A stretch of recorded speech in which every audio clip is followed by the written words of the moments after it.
नमस्कार साथियों, फिर से एक बार स्वागत है आपके अपने YouTube channel RP online classes पे। तो आज पढ़ेंगे बिहार बोर्ड क्लास 10th के हिंदी काव्यखंड।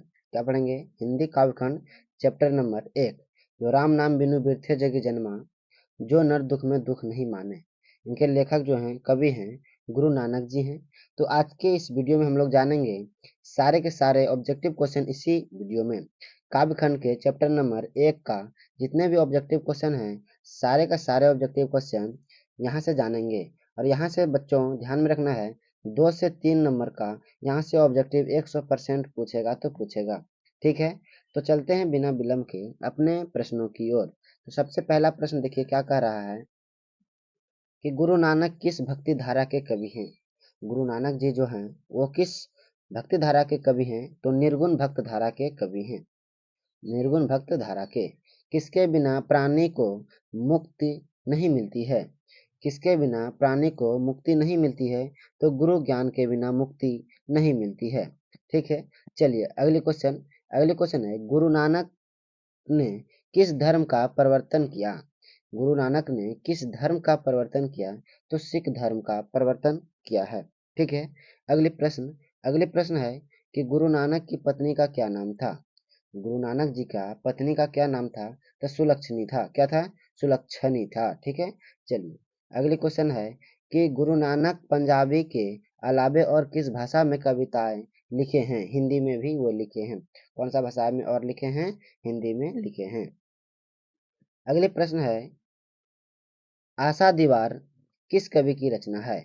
आशा दीवार किस कवि की रचना है? तो ये रचना गुरु नानक जी की है। ठीक है बच्चों, अगले प्रश्न मेरे प्यारे साथियों, अगले प्रश्न है, गुरु नानक का जन्म लाहौर के किस ग्राम में हुआ था?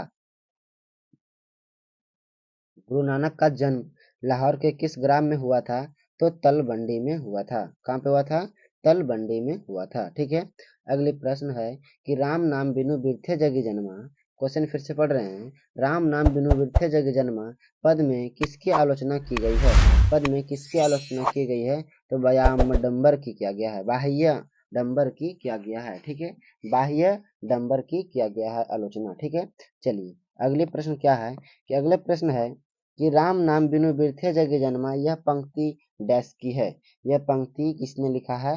तो यह गुरु नानक की है। यह पंक्ति किसकी है? गुरु नानक की है। ठीक है, अगले प्रश्न है, हरि रस किसकी रचना है? हरि रस किसकी रचना है? तो गुरु नानक की है। किसकी है? गुरु नानक की है। ठीक है, चलिए अगले प्रश्न, वाणी कब विष के समान हो जाती है? वाणी जो है वो कब विष के समान हो जाती है? तो राम नाम के बिना वाणी विष के समान हो जाती है। ठीक है, अगले प्रश्न है, गुरु नानक का कथन किस कवि के कथन से मिलती है? गुरु नानक का कथन किस कवि के कथन से मिलती है? तो कबीरदास से मिलती है। किससे मिलती है? कबीरदास से मिलती है। चलिए अगले प्रश्न बच्चों, गुरु नानक की माता का क्या नाम था? तृप्ता। क्या है? गुरु नानक की माता का क्या नाम था? तृप्ता नाम था। ठीक है, अगले प्रश्न, किस मुगल सम्राट से गुरु नानक की भेंट हुई थी? किस मुगल सम्राट से गुरु नानक की भेंट हुई थी? तो बाबर से हुई थी। किससे हुई थी? बाबर से हुई थी। ठीक है, अगले प्रश्न, गुरु नानक देव ने क्या करते हुए प्राण त्याग दिया था? गुरु नानक देव ने क्या कहते हुए प्राण त्याग दिया था? तो वाहे गुरु। क्या कहते हुए? वाहे गुरु। ठीक है, अगले प्रश्न है, ब्रह्म का निवास स्थान है, ब्रह्म का निवास स्थान है संत हृदय।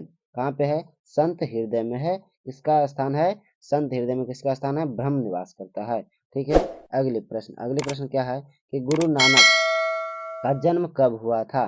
गुरु नानक का जन्म कब हुआ था? 1469 ईस्वी में हुआ था। कितना ईस्वी में? 1469 ईस्वी में हुआ था। ठीक है, अगले प्रश्न क्या है, गुरु नानक का जन्म स्थान कहाँ है? तो तलवंडी ग्राम लाहौर में है।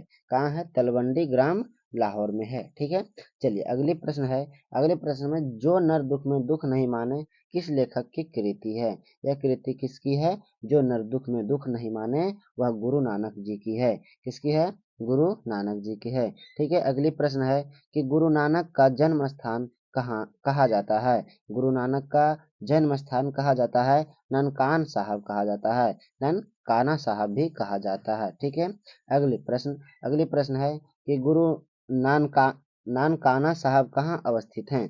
नानकाना साहब कहाँ अवस्थित है? तो वह पाकिस्तान में अभी फिलहाल में अवस्थित है। ठीक है, चलिए अगली क्वेश्चन है कि गुरु नानक के पिता थे। गुरु नानक के पिता कौन थे? कालूचंद्र खत्री थे। कौन थे? कालूचंद खत्री थे। ठीक है, अगली प्रश्न है सिख धर्म के प्रवर्तक थे। सिख धर्म के प्रवर्तक थे तो वह गुरु नानक थे। कौन थे? गुरु नानक थे। ठीक है, अगली प्रश्न है कि गुरु नानक की रचनाओं का संग्रह किनके द्वारा किया गया? गुरु नानक की रचनाओं का संग्रह किनके द्वारा किया गया? तो गुरु अर्जुन देव के। किसके? गुरु अर्जुन देव के। ठीक है, अगली प्रश्न है कि गुरु नानक देव की रचनाओं का संग्रह किस नाम से प्रसिद्ध हुआ? गुरु ग्रंथ साहिब से। किससे? गुरु ग्रंथ साहिब से। ठीक है, अगले प्रश्न है कि गुरु नानक की रचनाओं का संग्रह किस वर्ष किया गया? गुरु नानक की रचनाओं का संग्रह किस वर्ष किया गया? तो 1604 ईस्वी में किया गया। कब किया गया? 1604 ईस्वी में किया गया। ठीक है, अगली प्रश्न है ननकान देव के जगत का सार किसे कहा गया है? ननकान देव के जगत का सार किसे कहा गया है? तो हरि कीर्तन का कहा गया है। किसे कहा गया है? हरि कीर्तन का कहा गया है। ठीक है, हरि रस किसे कहा गया है? हरि रस किसे कहा गया है? तो ब्रह्मानंद को कहा गया है। इसको कहा गया बच्चों? ब्रह्मानंद को कहा गया है। ठीक है, अगली क्वेश्चन है कि गुरु नानक की रचनाओं के संग्रह का क्या नाम है? गुरु नानक की रचनाओं के संग्रह का क्या नाम है? तो गुरु ग्रंथ साहिब है। क्या है? गुरु ग्रंथ साहिब है।